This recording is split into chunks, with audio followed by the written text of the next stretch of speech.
Beading on a net fabric, whether it's skin mesh, illusion mesh, or just normal net fabric, it's very tricky and dicey. So I'm going to be showing you this video how to bead on net.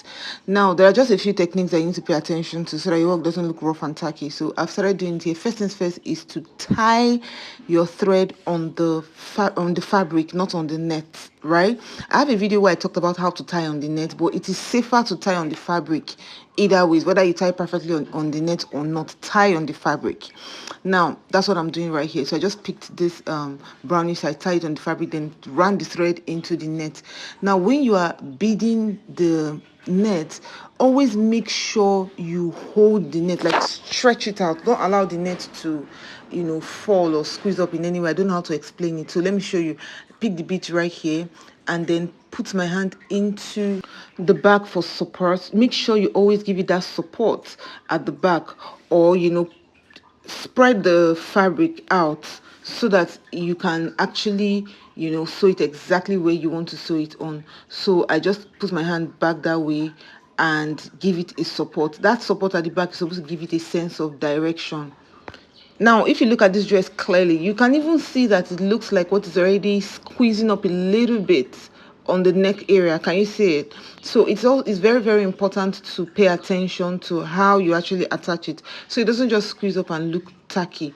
So of course I'm giving you support again, and then I'll pull it right there. That support is not just, it's actually to hold the net properly, let it spread out like it is on someone's body, and then you attach it. Now the only other way we can do this thing without actually giving it support from the back is by beading directly on the body of the owner of the dress. That means this net has already stayed the way it wants to stay on the person's body, so you don't need to actually adjust and readjust. But because we're not doing it on the person's body, we're doing it on a mannequin, we have to always give that support, as you can see. So hold it right there, stretch it out a little bit, and then we're just going to bring it out. So this is how I'm going to continue doing it. The beading pattern I'm going to be using for this particular is the 3-3 pattern, but now I've been doing 3 since, that's why I just did it straight up. Now I'm going to make it 4. So what I'm going to do is that because it's 4, it may just dangle down, so I'll take the thread back to the thread and then bring it out where the 2 is. Let me zoom it closer so that you have a closer look of what I'm talking about. So I put 4 crystal beads right there, and next thing I'm going to do is, instead of putting the needle in front, I put it in front and then take it backward instead of forward.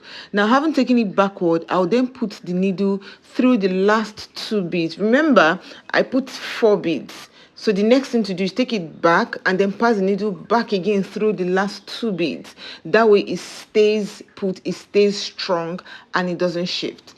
So let's take a closer look again at what I did. So look very closely. So we're going to put 4 right there, and then we put the needle in to the back, bring it out, and then pass the needle through the last 2, and that's it. So we're going to keep doing that till we get to the last portion. So by the time I finished it and did everything, the next thing to do is how to tie again. Remember I said tie on the fabric, so we're running this needle now back into the fabric towards this brownish area. So that's where I brought it out right there, as you can see, and then just right there, you see that, and then I'll just tie right there. It is safer and better to tie there, but like I said, just in case you don't have any other place to tie, you can tie on the mesh. But if you have any connection or any way you can tie on the fabric body instead of the net, do well to tie it. One thing to notice, please always try to use invisible thread when you are beading on anything net at all. Try. Now there are cases where you may actually have to bead with thread, but it is preferable to bead with invisible thread. That way your work is going to look neat and you will not be seeing thread hanging around, especially with this particular kind of beading that we're working on, the one that has spaces in between. So we're going to be doing that for every portion of this particular neck area, which is what we have right here. As you can see, we did like 2 other lines or 3 other lines in addition, and that's about it. We also did fringes for the sleeves, and we did not use invisible thread. We used the normal polyester thread. So I'm going to be showing you how these fringes were made with the normal thread without necessarily seeing much of thread at the back. So this right here is the empty net.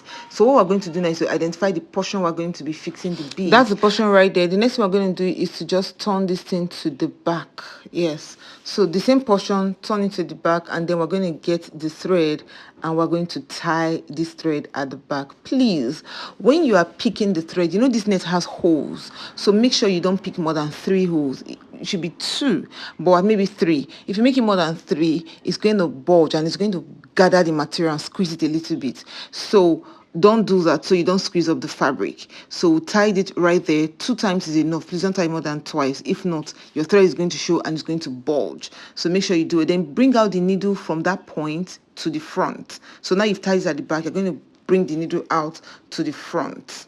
So that's it. Now after that, pick your beads and start fixing it. In this case, we're doing 4 green crystal beads and 1 droplet bead. We're using size 6 crystal for this. We're going to be putting the droplet into the needle right now, and then we'll just pull it downward. Now the next thing to do is to shift the droplet downward a little bit and put the needle through all the crystal beads. Just put it through all 4 of them, you know, bring it out.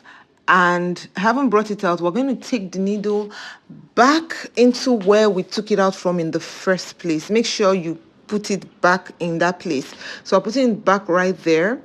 You know, we're taking it to the back, and then we'll tie again the way we tied the first time. So watch closely how we're going to be tying. This is what it looks like in front, and then we take it to the back and tie. Make sure you pull it tight. So I'm going to take it right there. You see what I did? And then put the needle into the thread and just pull. Do it a second time. Take it in. Make sure you don't pick so much. In fact, I prefer you pick the thread you had tied the first time. So that's a safer way to do it. And then you tie.